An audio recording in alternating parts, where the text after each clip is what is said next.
Fog Entertainment back with another Mandalorian episode review. 12 overall in the series, chapter 12, The Siege. And what I liked about this, Carl Weathers returned, but not only returned, he actually directed this episode. And I feel like he did a pretty good job. I don't know what age Carl Weathers is. I mean, of course, Rocky, Predator, Star, whatever you want to call it. Google the guy is 1948. So Carl Weathers is a 74 years of age. What a guy, what a fucking guy, but he does a pretty good job of this. I mean, I'm pretty happy to see him return, but basically, we see Mando, whatever you want to call him, he lands on, I can't even remember what planet it was, but he lands and you meet up with Carl Weathers. And what's the woman called? I can't remember. The Marshal? I think she's called the Marshal.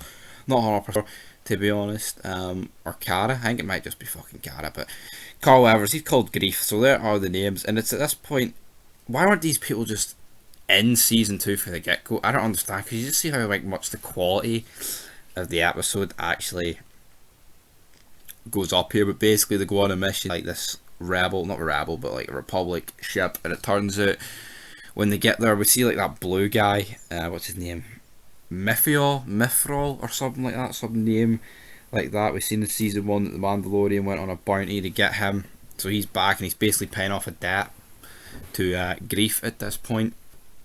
So we see that, and then when they go here, it turns out that this whole armed facility or whatever is actually a laboratory, and when they go in, it looks like they're creating clones or something along those lines. So that is what it is.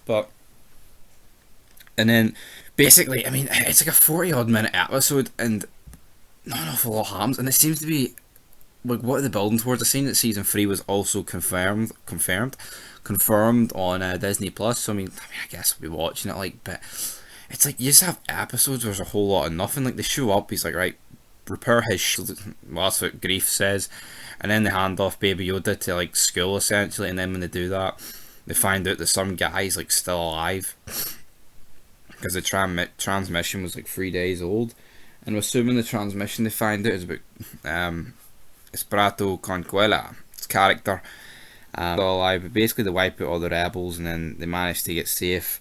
Mando shoots down all the bad guys, man. So we've got all the good guys are winning. I mean, I actually thought for some periods of time here that Carl Weathers' character Grief was going to bite the bullet, but he never did, which I was very, very glad about, to be honest, because quite frankly, you need this guy, if I'm being honest, for this series, especially for my enjoyment, because I just think you've got all these cameos, it just works a whole of a lot better. That's just my personal opinion, but it is what it is. And I don't know if they're going to be in the series going forward, but whoever was working on Mando's ship planted a tracker, and we basically see at the end of the episode that big Gustavo Fring is chasing them. Well, he's going to be chasing them because the tracker is now on board Mando's ship, and it looks like their objective is still to get Baby Yoda at this point.